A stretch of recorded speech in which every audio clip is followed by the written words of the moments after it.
Bonjour les élèves et bonjour tout le monde.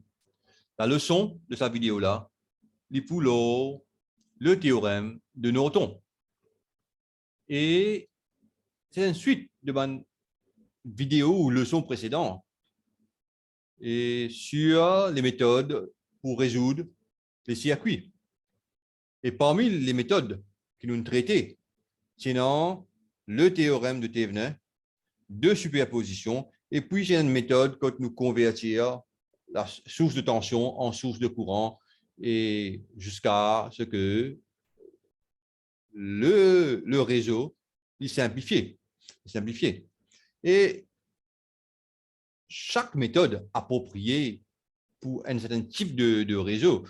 Et énormément de méthodes, bon, dans une seconde, fini résoudre le circuit, et qu'une autre méthode, pour prendre beaucoup de temps. Et là, moi, je besoin connaître toutes les méthodes pour, pour mon capable servir la méthode optimale pour résoudre ça réseau là, ce circuit là. OK? Et là, je vais traiter le théorème de Norton. Et je partage mon écran, moi le mot tableau. Voilà. Et disons qu'il y a un circuit complexe. Circuit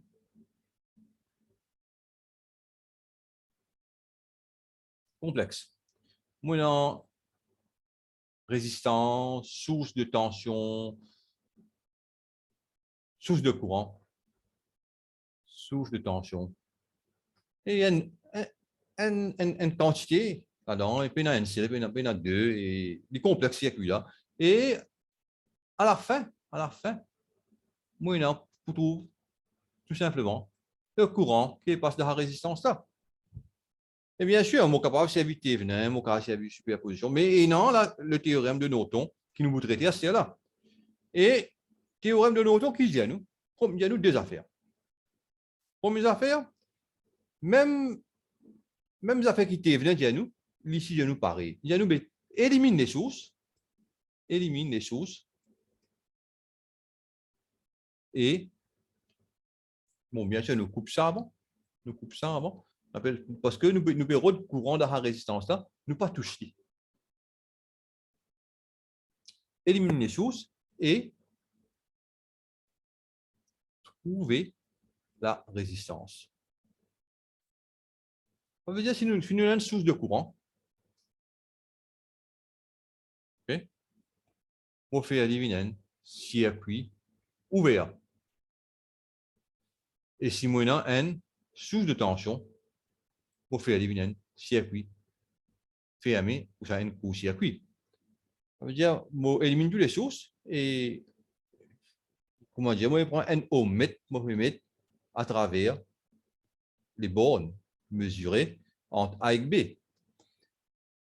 Et bien sûr, on ne va pas pour dans un ohmmètre loin de papier. Et là, on peut bien faire les calculs.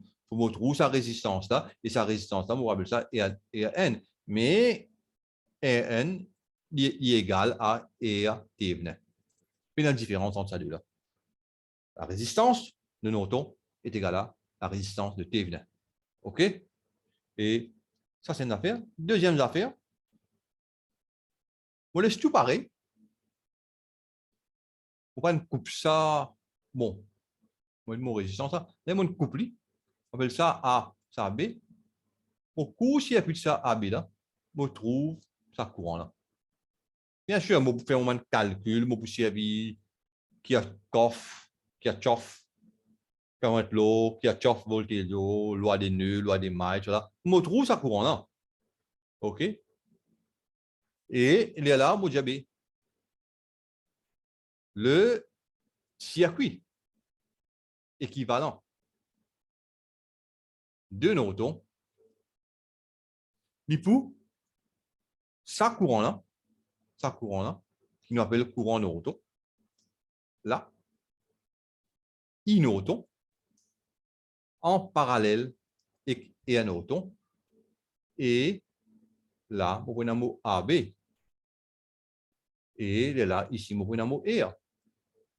OK?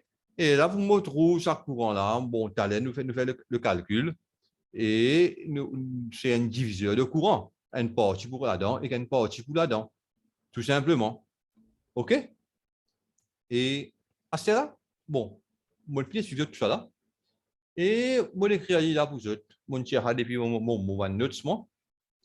Et voilà, ça veut dire réseau avec des sources, nous faire court-circuit, nous rodons ça courant là, courant de court-circuit, inauto, et nous rodons sa résistance là, tension en court-circuit et source de courant en circuit ouvert, et nous rodons sa résistance là, vous mettez en parallèle. OK? Et puisque c'est une source de courant en parallèle avec une source de tension, avec une résistance, nous sommes capables de convertir en une source de tension en série avec une source de une résistance. Et là, il y a un circuit de Thévenin.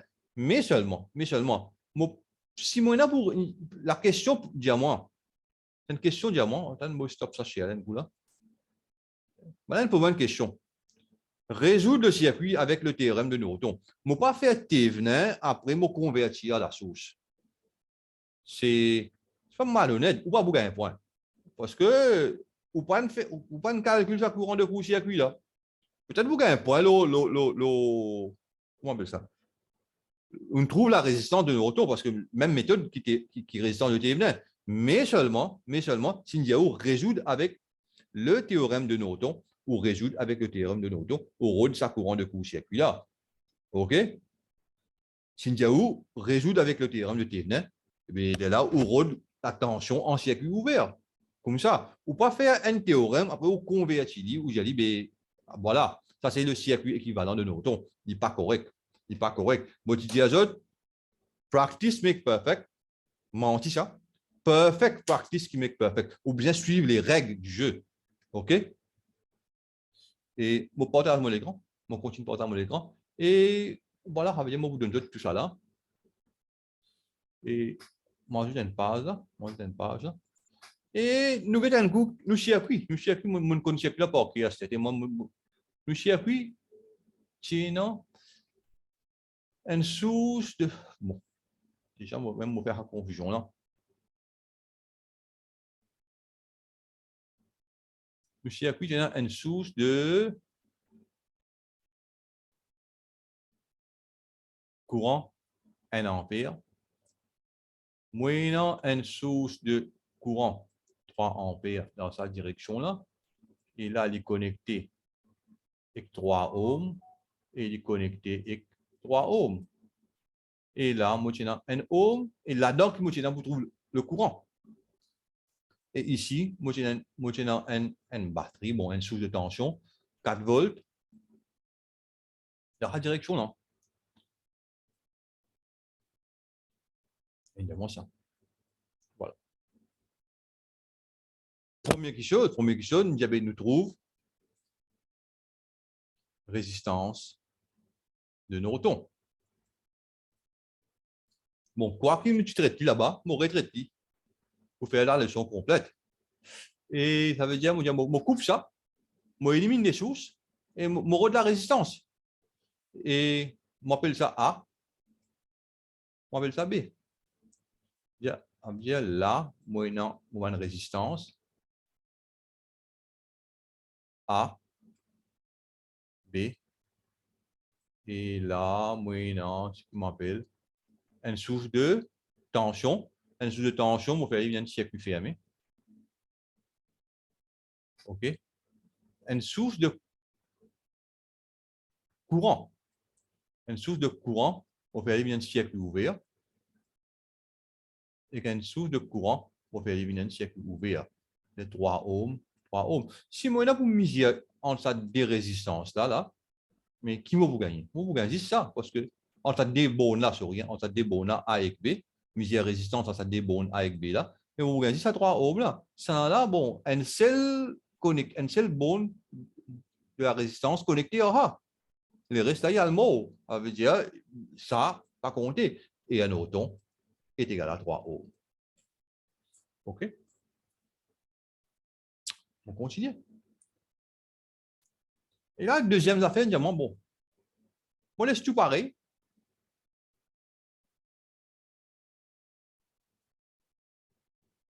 On laisse tout pareil. Ça, on a une source de courant là, 1 ampère. Et là, on a une source de tension, 4 volts. Et là, on a une source de courant, 3 ampères. Et là, c'est des mots AB.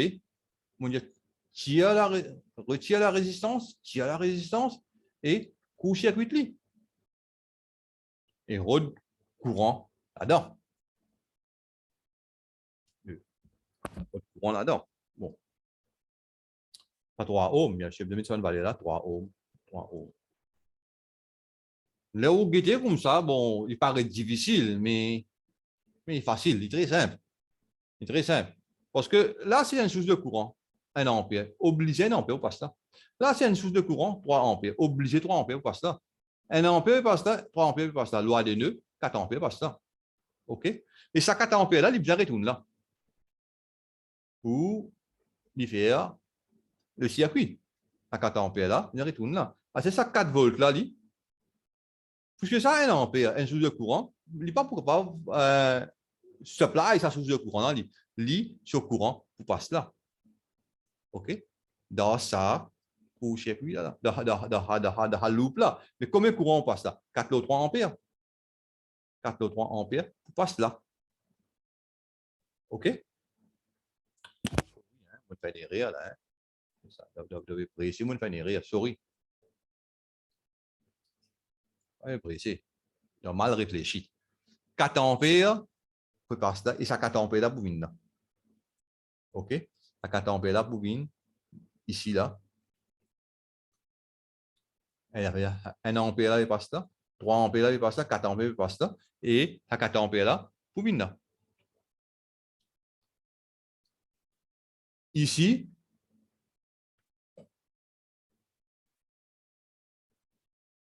trois ampères, passe ça.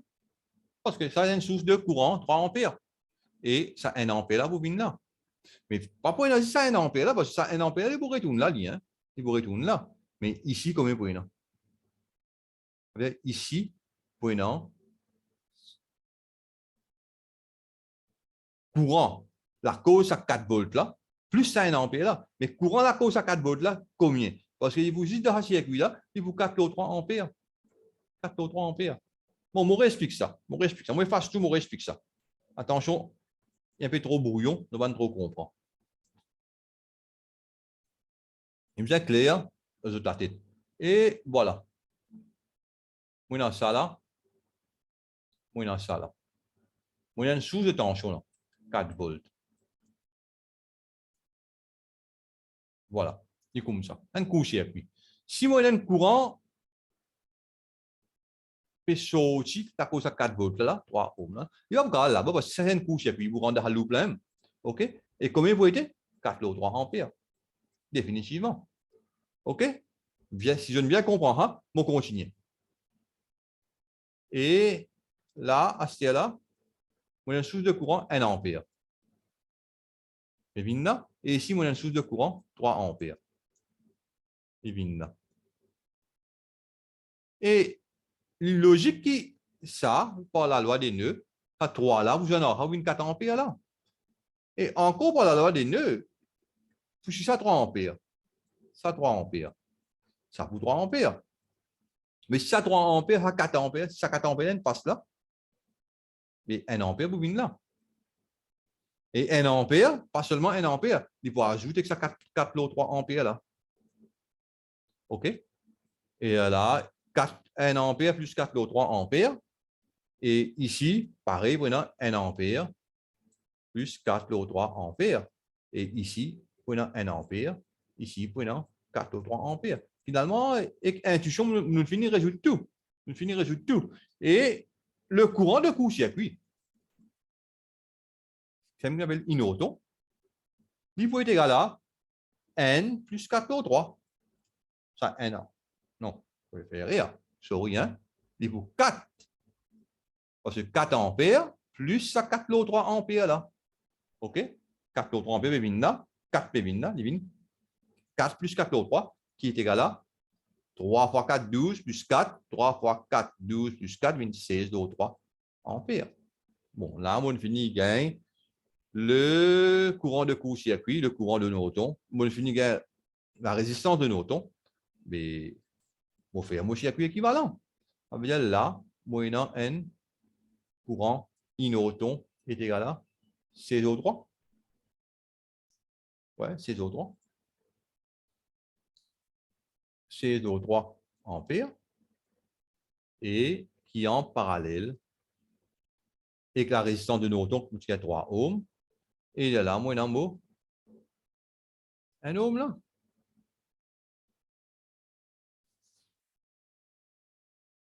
Bon là. Moyennant un ohm là. Et moi, je dis à eux, bon, je t'explique que quand on a un diviseur de tension, de courant, sorry, diviseur de courant, et courant qui vous passe là-dedans, c'est nous prend total courant, I là, I fois sa résistance là, divisé par total. Ça veut dire C sur 3 multiplié par 3 sur 4, qui est égal à 4 ampères. Et c'est ça même qui m'a gagné en superposition, et c'est ça même qui m'a gagné en Thévenin, et c'est ça même qui m'a gagné en Norton. OK? Et ça, c'est le théorème de Norton. Et quand Yahoo sort avec le théorème de Norton, résout le circuit avec le théorème de Norton, mais obligé de trouver sa courant de court-circuit là, ou pas à faire le théorème de Thévenin, après vous prenez Thévenin ou divise par la résistance là, où il y avait ça, c'est la source de courant. Menti, pas lire ça. Je ne sais pas vous gagner un point. Il va make sense. Sinon, si vous dites, vous pouvez faire le théorème, résoudre par le théorème de Thévenin. OK? Et nous continuons, nous continuons. Et nous faisons une autre question là. Moi, je ferai mon gars faire parce que oui, moi, il pas tout. 20 volts, 4 ohms. Donc, on va mettre 4, c'est 4 ohms. Hein. 8, 4, ça qui est à 10. On va dire hein. 10. Et là, ils mettent sur A, sur B. OK? Sur A et sur B. Ils disent, là, il y en a 5. Moi, je trouve courant dans 5 là. Bon, bien sûr, moi, élimine ça 5 là. Mon court-circuit ça. Mon court-circuit ça. Je vais mettre ça là. 4, 4, 8, 10. Et mon rôle de la résistance. 4 et 4 en parallèle, et 2. 8, 10. C'est un rôle de la résistance. Et N, A, B. Et ça, bon, pas ici, il y a une place par ici. Et 2 et 8 fait 10 en série, en parallèle avec 10. Mais 10 est en parallèle, mais 10 fois 10 divisé par 10 plus 10. Non? 10 fois 10 divisé par 20. Ah bien, 100 divisé par 20, 25 ohms. Ou bien quand deux résistances en parallèle, divisé en deux. 10 avec 10, 5. Ah bien, la résistance de Norton est égale à 5 ohms. OK? Et mon continuer. Et on besoin redessiner ça là. Ça veut dire là, moyennant 20 volts. Là, moyennant 4 ohms. Là, moyennant 8 ohms. Et là, moyennant 10. Et là, moyennant 4. Et là, moyennant mot A, B. Qui me vient trouver? Mon court-circuit de ça là. On vient trouver courant IN, courant de court-circuit. Et là, courant de roton. OK? Bon, ça, circuit-là, bien sûr, ça, circuit-là, je suis capable de prendre 20 volts, là, je simplifie. 4, 4, et ici, ça 8 là, Parce que, regarde ça, si un courant passe là, ou courant il passe dans la 10 là, il va pas la monter, il va la descendre, parce que ça, c'est un court-circuit. Il vous passe ici, tout courant passe ici, ça veut dire la 10 là est éliminée. Quand on met ça, court-circuit là, tout va une résistance qui est en parallèle là, éliminée. S'il y a 100 résistances, il élimine tous les 100. Et là, il élimine là. Et si nous guettons ça bien, il y a un peu d'espace là, il vient 20, 4, 4 et 8 en parallèle. OK? OK? Et ça, sur en parallèle, si vous guettez bien, sur résistance, vous combien? Sur résistance, vous.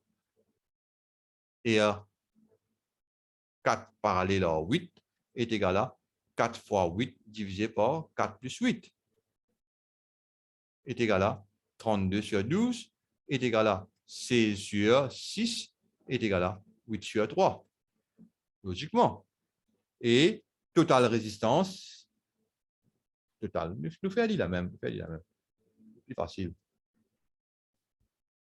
Et à tot est égal à 20, 4 plus 8 l'autre 3 est égal à 3 fois 4, 12 plus 8 fait 20, 20 sur 3 ohms. Correct? Et le courant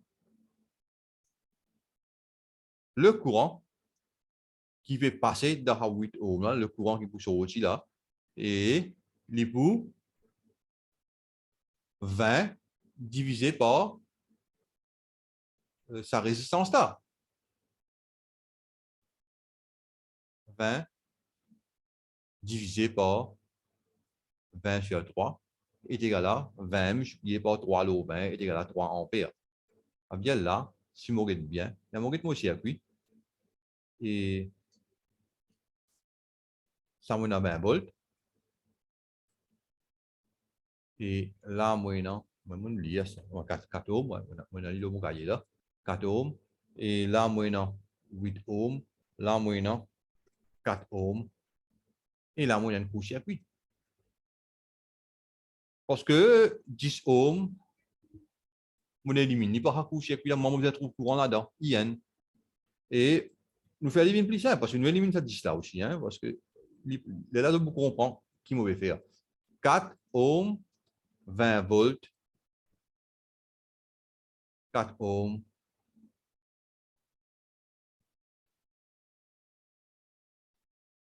Ça courant de court-circuit là, c'est un courant qui passe de 8 ohms. 8 ohms. OK. Et combien d'ampères passer? 3 ampères. Ce qui vont calculer là, c'est 3 ampères. 3 ampères. OK? Bon, bien sûr, bien suivre ça, réécrire à propre de notre cahier, qu'un load, hein? D'un load. Et voilà, 3 ampères passe là. Bon, si 3 ampères passe là, il arrive là, par l'intuition, mon fini connaît qui plus beaucoup passe de 4 ohms et moins sous passe de 8 ohms. Et combien dans une proportion, si vous pouvez guetter, mais 2 fois plus, vous passez de 4 ohms, 2 ampères passe là, 1 ampère passe là. Et nous capables de servir la formule, bon, courant qu'il a dedans, IN, c'est qui appelle IN là, parce que c'est ça, IN. IN est égal à 3 fois 100 là. 4 divisé par 12. 4 l'eau 12, 20 l'eau 3, 1 ampère. Mais par intuition, nous finissons gagner. Le courant de court-circuit, 1 ampère. Et la résistance de Norton, courant de court-circuit, Norton, est égal à 1 ampère. Et la résistance de Norton, on oublie comment on calcule. Pas là-dedans, pas là-dedans. On oublie. Là-dedans, là. Non, pas là-dedans. Ici, ça veut dire 5 ohms. La résistance de Norton, c'est 5 ohms. Et un Norton, c'est 5 ohms.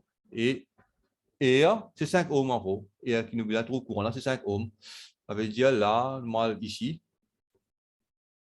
résistance Norton, 5 ohms. Et entre A et B, c'est 5 ohms.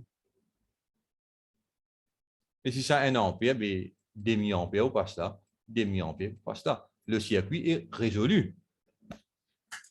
Et moi, je stoppe le partage, moi, pour exporter ça, moi, pour donner ça en PDF, et je mets un load là-dedans, hein. OK? Je mets un load là-dedans, parce que moi, les chrétiens même qui comme ça. Les amis, c'est bon. Moi, je stoppe le share. Et voilà. Ça veut dire, quand il y a eu travail, trouve le courant dans telle résistance par le théorème de Thévenin, ou servir le théorème de Thévenin. Bien sûr, pour capable de servir les autres techniques pour arriver à gagner sa tension de Thévenin là. Une technique comment loi des nœuds, loi des mailles, ou même superposition, hein, ou même superposition, pour arriver à gagner sa Thévenin là. Mais ou pas servir la loi Norton. Et quand il y a eu, théorème de Norton, sorry, quand il y a eu, servir le théorème de Norton. Et même affaire pour gagner le courant de court-circuit, ou servir une méthode comment loi de nœuds, loi des mailles, loi d'Ohm, etc. Mais ou pas servi théorème de Thévenin, là où divise par la résistance, où on gagne, où il y avait 5 sources de courant là, il n'est pas correct. Il n'est pas correct. Donc, pas assez. Il ne faut pas connaître comment pour assez mettre l'emphase là. Il n'est pas correct si je te fais ça. Et si je te fais ça, et logiquement, à l'université, je te point pour couper. OK? Et moi, je dis au revoir. Et la prochaine fois, et pour résoudre les questions, il y a 2 questions que l'élève vient de moi. Pour résoudre cette question-là avant. Et puis, peut-être pour traiter, comment on appelle ça? Millman, théorème de Millman, dans une vidéo prochaine. OK? Moi, je dis au revoir et à la prochaine vidéo.